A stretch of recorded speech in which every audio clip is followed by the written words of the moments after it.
Your Excellencies, former heads of state and of government, here among us you have former President Olusegun Obasanjo, former President of Nigeria, Your Excellency Joachim Branco, former Prime Minister of Sao Tome and Principe, Mrs. Helen Clark, Administrator, United Nations Development Program, Dr. Donald Kaberuka, President of Africa Development Bank, distinguished senior leaders of our government, members of the diplomatic corps, distinguished panelists, speakers, invited guests, ladies and gentlemen. Let me start straight away before I say how pleased I am that, well, first of all, to Donald Kaberuka, I think I'll be coming to the question you actually wanted me to not raise, but I'd ask where the economists were. And so I guess I think their roles had been taken over by politicians, or the economists had just become politicians and forgot. But let me say I'm very pleased to be with you today, and I want to thank the organizers as well as welcome them to our country, but thank them for honoring us with the hosting of this conference. And it is important that experts meet to examine how we can work together to foster inclusive and sustainable development in Africa. Therefore, judging from the caliber of the participants, I have no doubt that you will come up with new ideas for an economic model that responds to the needs of the African people and that sustains the growth rates that we have known and ensure that the benefits reach our people, especially the most vulnerable. Again, the issue which I think Dr. Kaberuka did touch on is do we learn lessons? Can we learn lessons? I think that's another weakness. We meet in the room, we have experts, they tell us the right things, we all contribute to that. But I think we fail to put that in the wider context of learning lessons of the past that have led to many failures or continue to lead to failures that we witness today and therefore are likely to repeat themselves in the future. Let me say also at the outset that if our development depended on the advice of economists alone, we would have made tremendous progress. But it does not. Our economies operate in both national and international political contexts, which have a huge impact on the choices countries like ours make and the outcomes thereof. In Rwanda, we understand that politics and economics go hand in hand, and we have made a conscious and deliberate choice of inclusive development based on our political reality. By and large, they have produced positive results, those choices. Growth has been consistent and poverty levels considerably reduced, like in the last 5 years by 25%, from 56.9% to 44% of dependency. The important factors that led to this have been ownership of programs, citizens participating in these programs, a high degree of accountability, effective cooperation with development partners, and the building of strong institutions. However, it is also clear that in Rwanda and other developing countries, development is not driven by local politics alone. Although the agenda here is Rwanda-driven and led, the outcomes are often the result of partnership with development partners. And that's fine, fair enough. This means that development outcomes are partly dependent on external factors that are sometimes very unpredictable, and in fact, even not rational or logical. Therefore, we are not in full control of what happens in the whole process. In fact, there is ample evidence that external factors and manipulations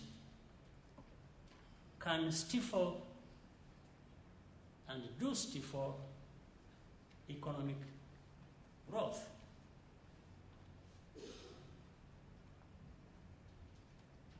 And I do not want to believe that sometimes that is exactly what is intended.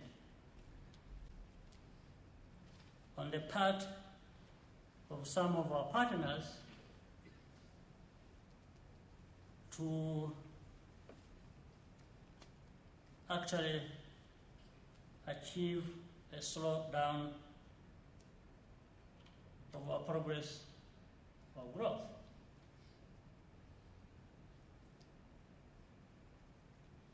Yet, Rwanda has followed what has been prescribed as correct practices.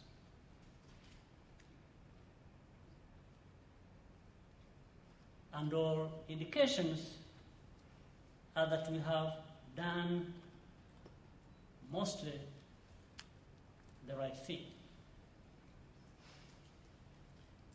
But inexplicably, there have been penalties accruing to doing just that. In some instances, matters unrelated to development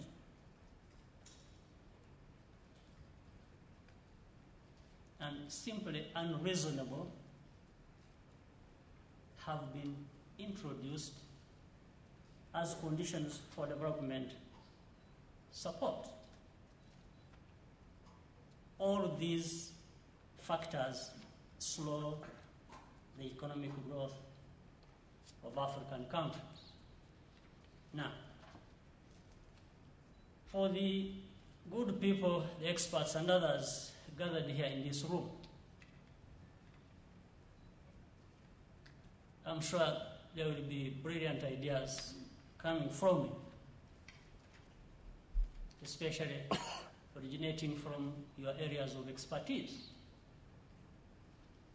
But I'm not sure we are going to come out here with recommendations of how to deal with this other part of the problem that is very important to address. How do we address, how do we deal with this very thin line dividing matters of what we know that we ought to do when it comes to dealing with economic policies and others, and the politics that many times push or hinder these economic policies. I would suggest maybe you help us come up with some of these ideas as well, if you can. And as I say this,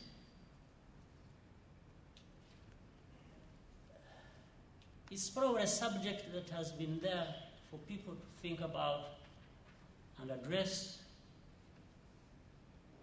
for a long time. Let me pick from the crowd here, from the audience. As I mentioned earlier, there is former President Obasanjo and the Prime Minister. President Obasanjo knows very well when you are still in office. And by the way, President, I think you left us a little bit too early to mobilize other African leaders for Africa's, for the common front, for common cause and purpose for our continent, and for different reasons, good and bad. Most of those leaders, if not all of them, are not with us to continue the fight. But you left when the fight was picking up momentum, and I tell you, in a sense, sadly, that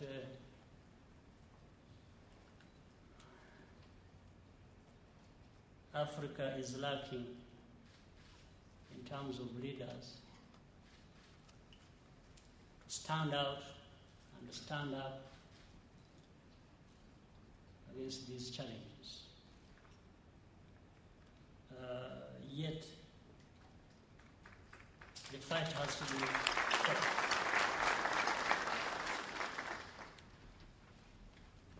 We simply cannot continue to have Africa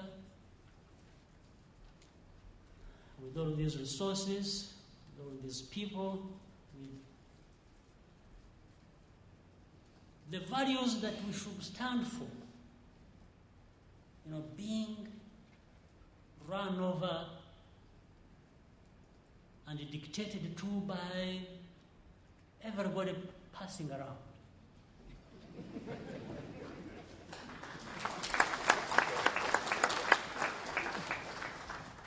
It's very serious.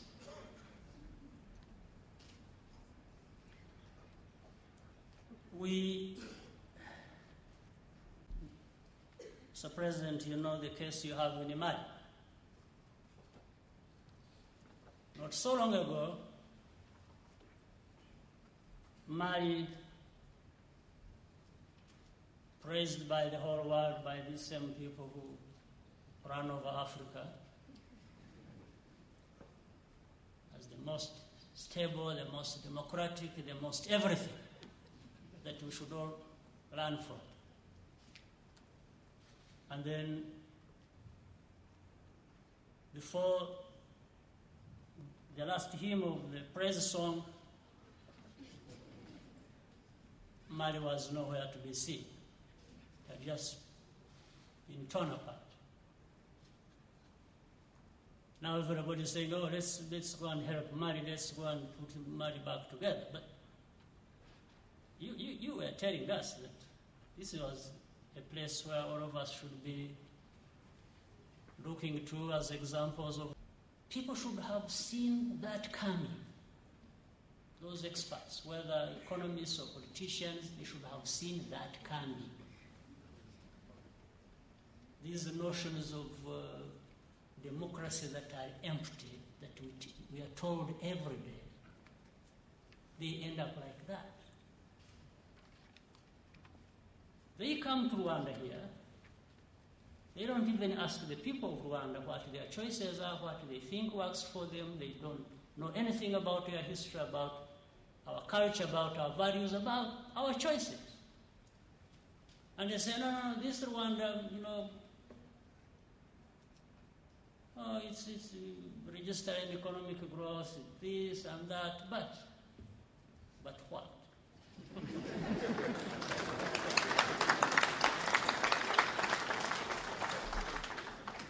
The only meaning of it is, but they've been insisting on taking control of their own affairs. You are an authoritarian, you are a dictator. The sources you put in, I'm sure you would be interested in those resources and the magnitude of those resources being commensurate to the outcomes that you wanted out of that. But you pump in a place billions every year. That operation there costs, I'm told, something about or over 1.5 billion every year, and has been happening for the last over 10 years. So how many billions are those? Somebody putting in those resources must be turning around and asking themselves and say, what are we getting out of this? What is the value for our money? So what is the value for that money? The value of that money should have been the resolution of that problem. Now, for these two failures, of course, the international community is too big to take responsibility. And that's how it has come to be Rwanda. Rwanda has become the problem, the cause of those problems of Congo. That's how it is presented,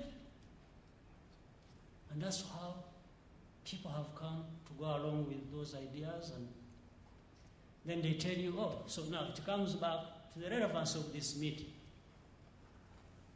Since Rwanda is a problem and the cause of what is happening in the Congo, then you know what? Let's suspend development aid we are giving to Rwanda. Now, first of all, I don't understand the rationale of it, because I don't mind if you are doing that, hoping that you are actually getting a solution to the other problem.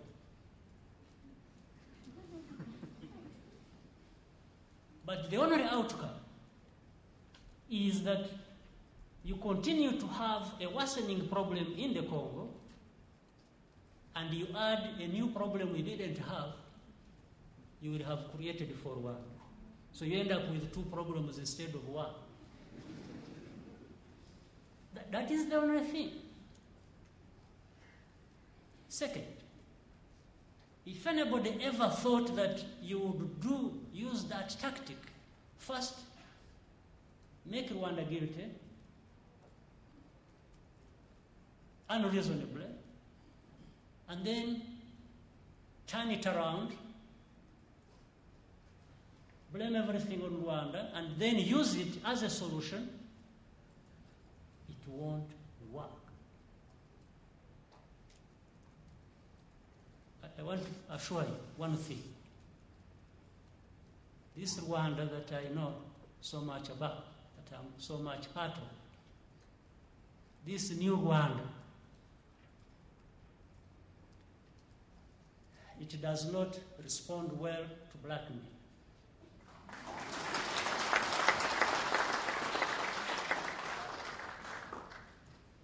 Only that we are put in this solution, in this position, when we actually don't have the means to provide the solution.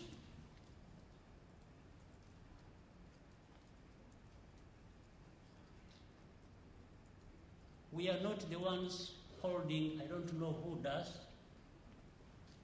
the magic wand for Congo's problems. Congo's problems that are older than me. Yes. When I was born, and I'm sure, again, responsible for that, honestly. Now, another thing which, again, comes from this international community being too big to take blame, we have a whole population living, a big population living in the Congo. They call them Rwandophones. These are Congolese of Rwandese origin, whom leaders of different kinds, when they come, they will use that problem as they want, depending on what they want to achieve. One day they want to accept, to admit that these are Congolese. Another time, they want to say, no, these are not Congolese, these are Rwandese. Now, when they come to me and tell me this, I tell them, no, you go and ask the Belgians. They are the ones who drew this line that divided families and communities and left people on one side and left the others on the other side. They have nothing to do with me.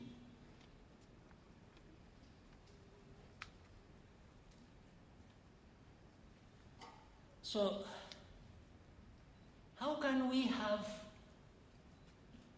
people who make these decisions, vital decisions that affect all of us, doing things this way?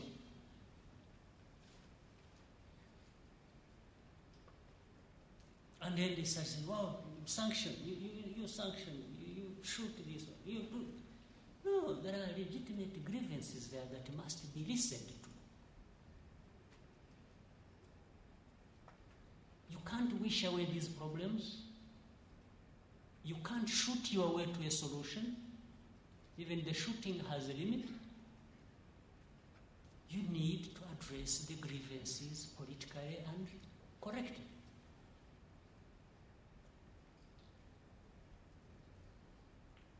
So, this whole thing I'm talking about, I'm raising it at this moment because here we are innocently dealing with issues of economics and exercising our brilliant minds.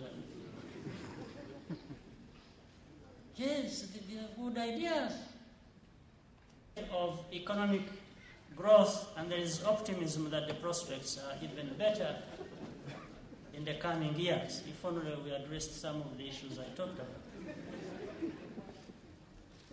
According to the African Economic Outlook 2012, economic growth across the African continent, I'm sure this has been well mentioned by those who know better than me earlier, is expected to rebound from 2.4% in 2011 and accelerate to 4.5% in 2012 and 4.8% in 2013.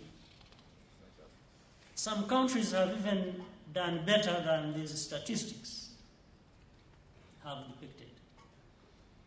And because some countries from other continents show signs of economic stagnation, commentators have been inclined to think that this is Africa's time. Maybe it is, and we should make it so. But if we must maintain the momentum, there are some things that have to be corrected.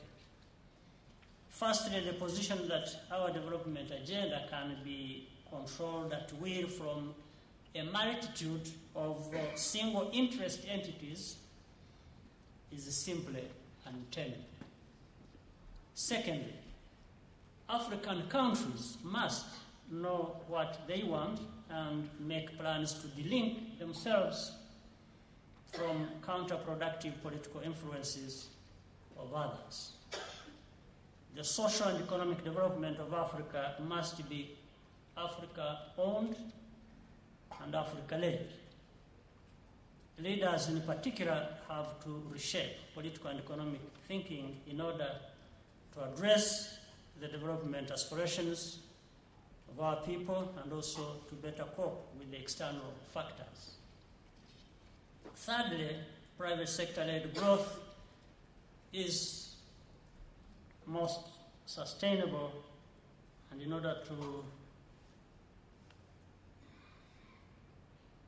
attract investment, create jobs, and more wealth, our countries must increase access to finance, to entrepreneurs and innovators. Distinguished audience, the acceleration of Africa's growth over the last 10 years reflects fundamental improvements in political stability and governance and an enabling macroeconomic landscape, as well as improved business environment. Other key factors to economic growth include harnessing our natural resources and changing demographics, a young, healthy, and skilled population, increasing urbanization, as well as availability of modern technology. It is widely believed that Africa's challenge in the next decade is to ensure that economic growth translates into more stable wage-paying jobs that are essential for fast poverty reduction and continued expansion of the middle class. Boosting employment requires targeted strategies implemented by governments and business leaders to spur growth in sectors with the greatest potential for job creation. Indeed, some sectors such as oil, mining, and gas make crucial contribution to Africa's GDP and export revenues, but employ less than 1% of the workforce. However, manufacturing, retail, and hospitality, transport, and communication are the most promising job creators. We should therefore focus on removing barriers to growth along specific industry value chains and put in place the right infrastructure, a conducive business environment, and workforce skills needed for the targeted industries to thrive. As we streamline the economic policy framework, new African growth strategies must be mindful of the global economic uncertainty and that our economies are most vulnerable to associated political shocks. We must remain aware that because of these global economic and political trends, official development assistance may be scarce and its efficiency regressive. The case for doing our best in the process to wean ourselves off this dependence on aid is strong enough, and this reality should spur us into fast-tracking appropriate plans towards this end. Altogether, we have the responsibility to redefine Africa's story into a successful one, a continent of hope, prosperity, and dignity. This is what our people deserve. I thank you for associating us, and also take this opportunity to welcome you once again and have this conference open. Thank you very much.